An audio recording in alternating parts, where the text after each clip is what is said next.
1 minute warning!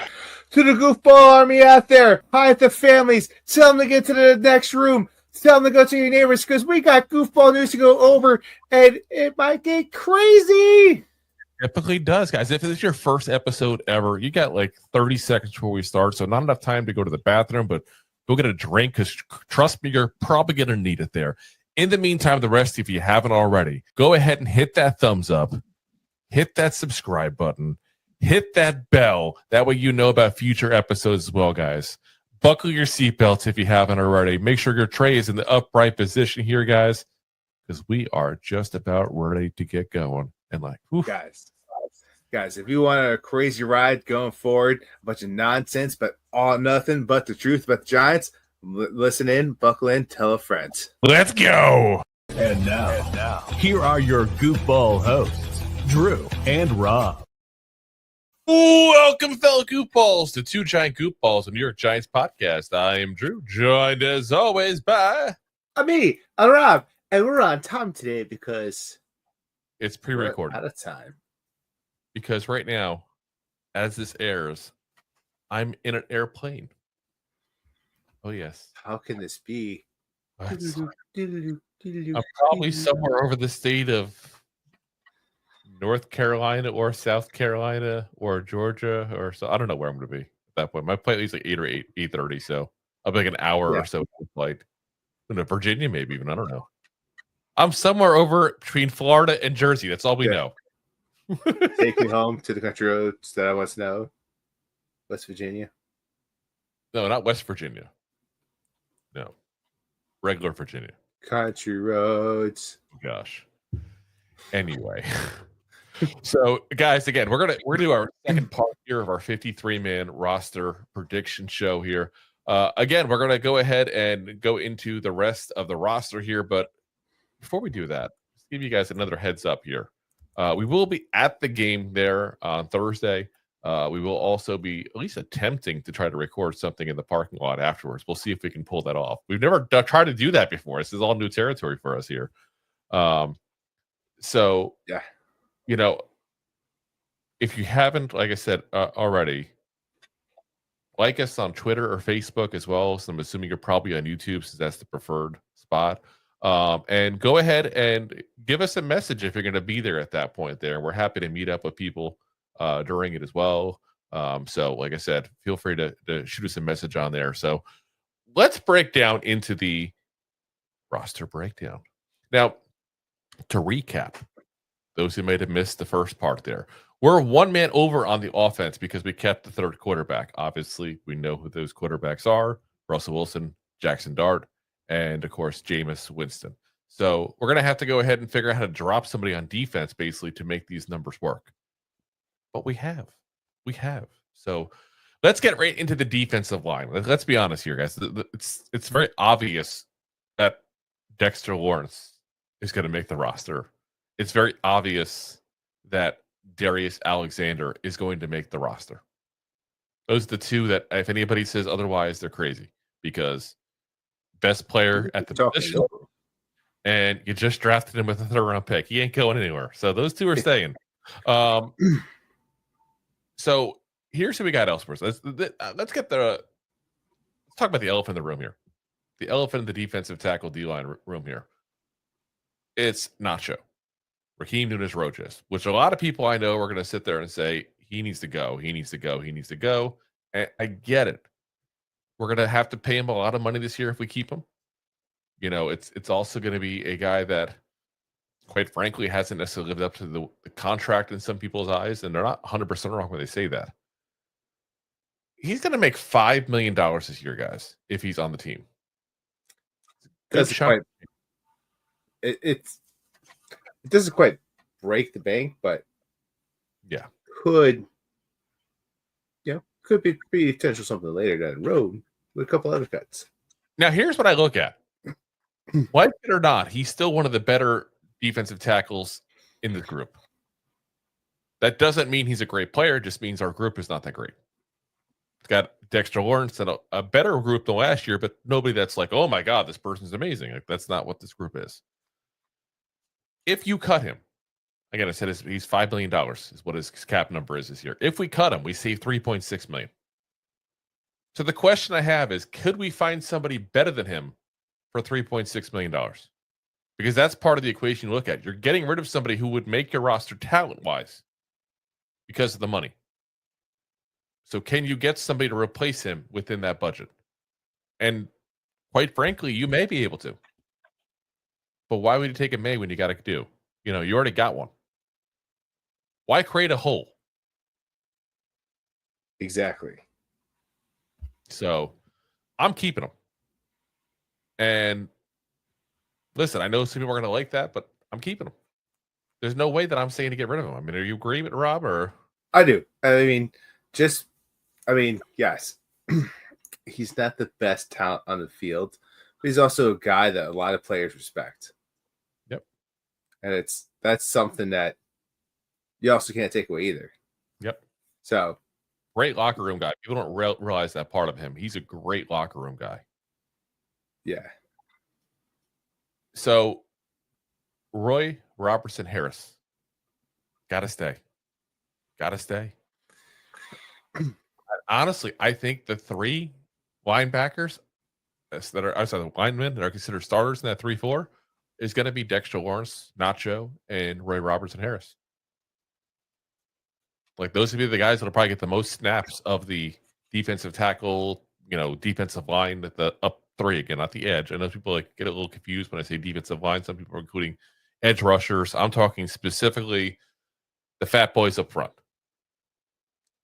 Big and hefties. Coming in hard. That's where you got. So we got those three plus Darius Alexander. Elijah Chatman is going to make it with an asterisk. Yeah. He's not be one of those tackle. He's a fullback now too. I was going to say he's going to be one of those players that he's not going to play a lot of downs on defense. But he's going to play enough where it's going to be like he's going to give some relief to some of these guys. Or if someone gets injured, he's going to not play fullback. Well, honestly, I don't think playing fullback is going to preclude him from playing on the defensive lines. I don't think they're going to use him that often. They'll use him in like short yardage gains and goal lines and stuff like that. I think that's more where you see him.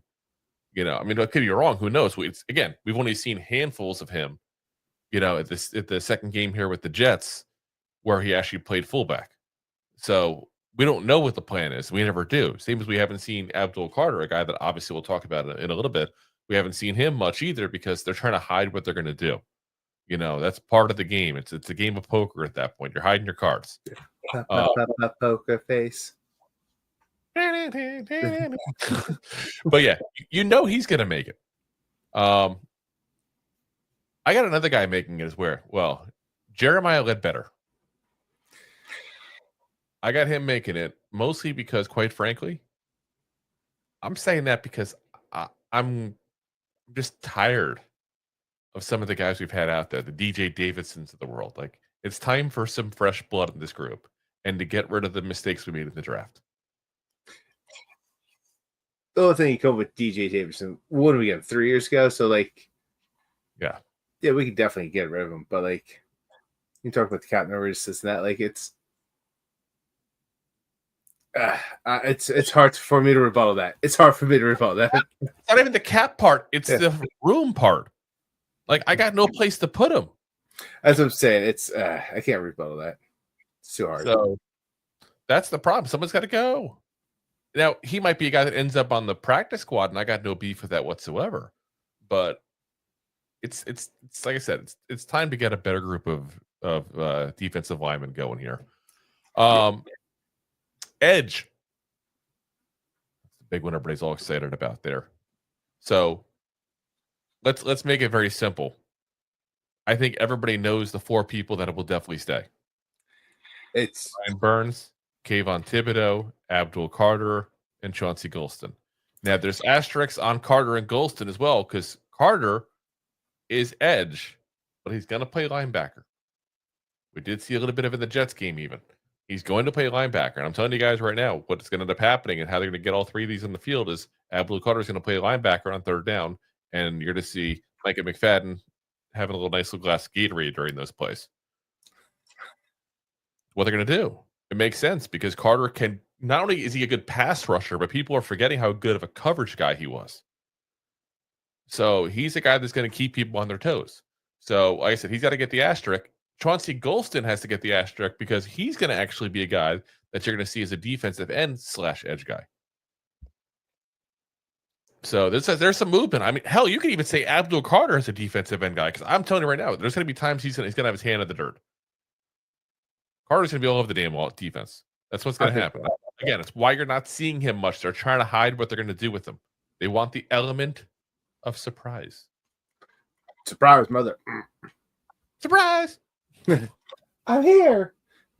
Now, there is one other guy that I think the Giants would love to keep right now. And no, it's not Timon Fox. I think his days are done. Let me be very clear on that. He's been that fringe guy for the last couple of years. There's a guy that I think you saw even a progression from game 1 to game 2 in this preseason. And obviously, again, we're recording this before the 3rd preseason game. So who knows what's going to happen between now and then. We can only deal with the information we got. And he's a guy that has all the physical tools to do everything you could possibly want on the field, but hasn't quite put it together yet, whether in college or, hasn't really been amazing at either as far as training camp or preseason either. But he's made a little bit of a push there. And that's Trace Ford. And I think that the Giants would love to have Trace Ford on the roster. I don't think there's the room. And I do think he's the guy that they're going to try to sneak onto the practice squad. I would love to have him on that practice squad, probably more than anybody else in this entire defense, assuming they can't find the spot for him, which I don't see right now. Yeah. There's only so much room. That's the problem we run into, especially, again, we're trying to carry 3 quarterbacks. That's the problem right there. So that's what we're looking at there. Burns, Thibodeaux, Carter, Golston, and trying to somehow sneak Trace Ford onto the practice squad. And then who knows what happens with Timon Fox. He keeps sticking around, so who knows? He's a sneaky, sneaky guy. He's that guy. He's like that guy you can't get rid of. Like, who invited you? Fair. And in all fairness, like, it's weird because he's not a great player, but every so often he makes a really good play, and it just gives you that hope. He's that. He's the guy that finds himself into a great place. Yep. So, let's talk about the regular linebackers now. Bobby Okereke going to make it. Let me just say that right off the bat. I know there are people that have talked about it earlier in the offseason about will he make it? Is he potentially a cap casualty because the Giants could potentially save some money? And there are people in the organization that would not shock me if they want to go ahead and do something with him. I don't think this is the year. If you look at his numbers, if you do a post June 1st, you could save $6 million. You're still going to eat $8.5 million. It doesn't make sense. Again, so I've heard some people say that because they think Darius Muasau can take over, which we'll get to him in a minute. He can't take over. He's not as good. Next year, though, I'm telling you right now, if Okereke doesn't have a season like he had in 23, then yeah, that's the possibility because next year is the year you can save $9 million by cutting him. So he's going to have to perform this year. This is almost like a contract year basically for him. Of course, Micah McFadden, he's going to make the roster. I think it's a safe bet. Doesn't cost a lot of money. Probably the second best, off-ball linebacker we have. At least pure off-ball linebacker. I gotta say it that way. Darius Muasau. Again, he's gonna make it. He's gonna make it after all. After that, though, is when it gets a little interesting. Because there's some people on there that be some differences of opinion on. Out of all the spots, this is where there's going to be some difference of opinion, I feel like. So if you go to the linebacker room, you got Chris Board still there. You got Demetrius Flannigan-Fowles still there. You got Deontay Johnson still there. There's going to be some talk about that because the guys that I think is going to make it are guys that aren't really linebackers. They're special teamers. The Giants do this every single year. They bring guys on, they hold on to them when their role was point blank special teams, and you don't ever want to see them on defense. Yeah, the Giants are very, very special when it comes to special teams. They just love special teams guys. It's every year they bring 2 or 3 in and they make the roster, even though they can't provide almost nothing on defense. Yeah. Did we not learn anything from Joe Judge? Can we No. stop this? We spent on 3 fullbacks. Yeah. 1 half. Fair. So the 2 guys that I think, because I think there'll be 5 linebackers we keep. The 2 guys that I think we'll keep. Chris Board, who comes from a long line of time with the Ravens, and then also Demetrius Flannigan-Fowles, who did a lot of time as special teams with the 49ers. Now, I think this is a twofold mentality, why I say those 2 specifically. Besides the fact that these are proven, legitimate special teams players that succeeded with very good franchises, I think some of this is a locker room thing. I really do. I think the Giants made a very conscious effort to bring guys in from winning teams like that. The Niners, the Ravens, both, let's be honest, guys, we would give up our left arm to have the kind of last 10 years those guys have had compared to us. Neither one of them won a championship, don't get me wrong. But Niners have been there. Ravens have gotten close. They've been in the mix a lot. Yeah. So, it's part of how you change a culture. You bring in guys that come from winning cultures, and they bring things with them at that point, or they show you things that they do at a winning culture. If you want to change the culture, it doesn't happen by just doing the same goddamn thing. No.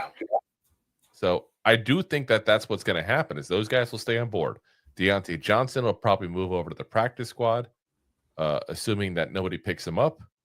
To be honest, I don't think he's looked as good this year as he looked last year. Man, we were all psyched about him last year. Him and Eric Gray were like the heroes of the preseason.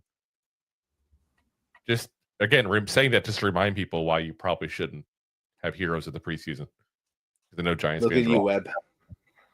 I know Giants fans are all hyped out about what's going on right now.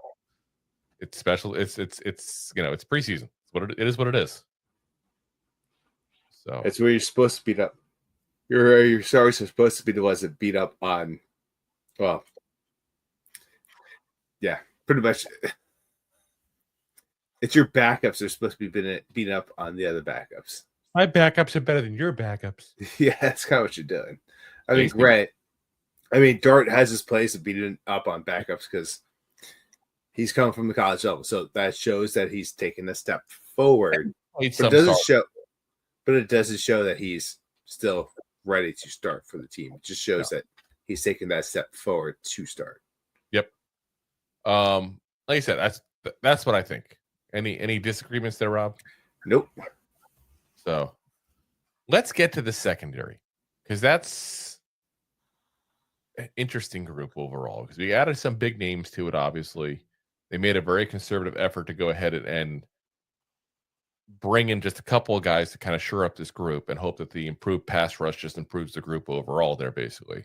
So obviously, Paulson and Thibodeaux gonna make it. That's pretty obvious. CB1, most likely all year.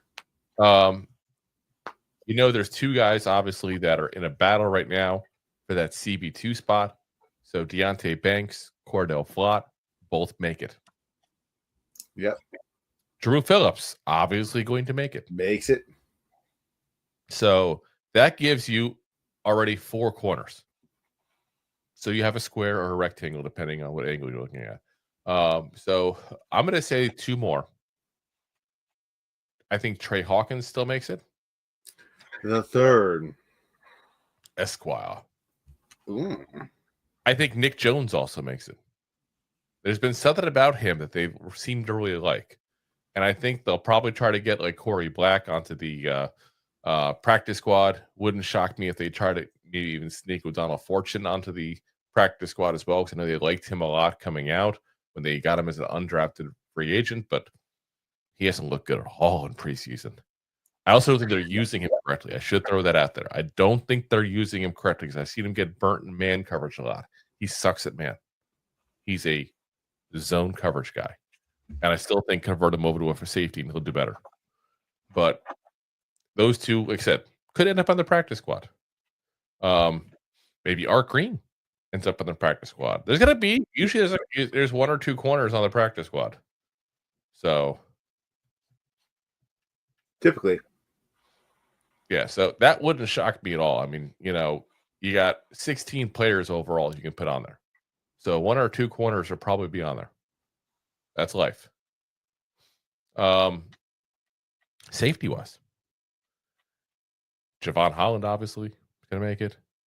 Tyler Nubin obviously is going to make it. Dane Belton obviously going to make it. This is a spot, though, the secondary as a whole, that I wouldn't be shocked at all if the Giants bring people in when cut day happens. It's fair. Yeah. But it's kind of like the Giants' MO a little bit past few years. You see how they're getting beat up at the end of preseason games. Yeah. So I do think Kayvon Wallace, I think, makes it right now as the fourth safety. But I do think that there's a very good shot that he doesn't end up on this roster. Maybe Nick Jones doesn't end up on this roster. And they add on to this secondary. Guys will get cut. That will be legitimate NFL players that are just on a team that has a stacked group. It happens all the time. Sometimes it's a money decision. We talked about Daniel Bellinger. We talked about the offense. Don't tell me some team's not going to snatch him up in 2 seconds if he gets cut. Oh, so fast. And it's a money situation is part of it. He's that kind of guy. So if somebody else has their version of a corner or safety Daniel Bellinger, and they're just trying to save some money, and they got a guy on there they think has some talent, but they think they have other people that are cheaper with the same kind of talent, he might go. And it's the perfect place for us to snatch somebody up. And let's be honest, we usually snatch a couple guys up. That's what the Giants typically will do. Special teams should come as no surprise whatsoever. Graham Gano, Jamie Gillen, Casey Kreiter. Kicker, punter, long snapper. That's pretty kind of dry. They've made no moves really to change anything. And listen, I mean, we talk about Gillian when we first started this podcast being a terrible punter, but he is literally kicked a lot of butt to get where he's at. And it's made great improvements. And even during preseason, you have the announcers talking about how great of a punter he is now. Yeah. Instead of just going for the deep ball every single time. He's gotten so much better, hands down. He's gotten so much better. Probably was the most improved player there a couple of years ago on this team, probably in 23. I really thought he took a pretty good step forward. Now, I don't think he'll ever be an amazing all-pro kind of, guy like that. I don't think he's not going to be a Fiegels or a Sean Adetta in the Giants history here, but he's still a damn good punter. So, ain't broke, don't fix it. Graham Gano's the one guy though, and I'm still scares the crap out of me because of all the injuries he's had lately. And the age. Yeah. Not a good combo as an older person with injuries myself. Yeah. Sometimes I wake up and I have to stretch before I get out of bed.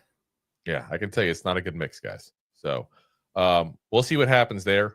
Casey Kreiter, Mr. Solid, he's not going anywhere. I don't see any change there. I think the only guy on the secondary the special teams that I wouldn't be 100% shocked if there was a change on his kicker, but I don't see them. They seem to really want to just keep Graham Gano.